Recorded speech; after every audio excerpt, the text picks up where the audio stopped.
There are new iPhone 15 Pro leaks surrounding some new color options for this year, and it's a little underwhelming.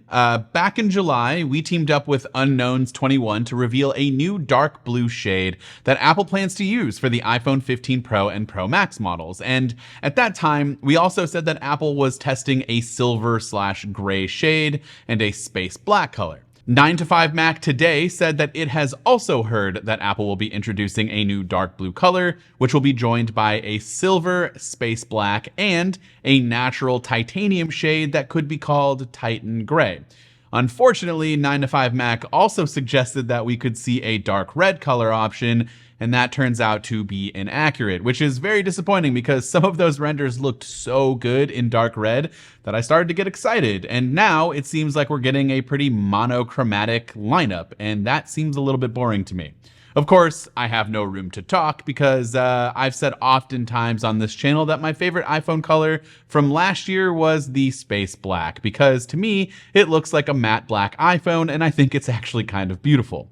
Of course, I'll probably go with one of the dark blue or Titan Gray options for this year, but I'm not nearly as excited about those as I would be with something like a dark red. Of course, I'd love to hear your thoughts about all of these colors in the comments down below, but there's also some news surrounding the USB-C port and Apple's plans for the cable that either may or may not come inside of the box. So, Apple may offer a USB-C data transfer accessory cable for iPhone 15 Pro models that is capable of Thunderbolt or USB 4 speeds of up to 40 gigabytes per second. Now, that is the latest claim made by Kosutami, who posted details on that cable on Twitter, or X. According to the leaker, the length of the cable is 0.8 meters, which is shorter than Apple's existing Thunderbolt 4 Pro cable, which is around 1.8 meters, and is said to support charging of up to 150 watts. The unfortunate part is that Apple will apparently just sell that cable separately.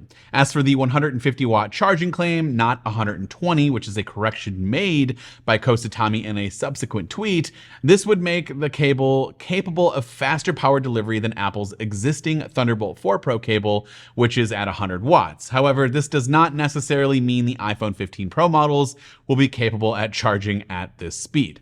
So, my guess is that you're probably going to get a standard USB-C cable in the box, and then again, this higher-end Thunderbolt 4 cable will be sold separate. And of course, I'm not expecting that cable to be at all cheap.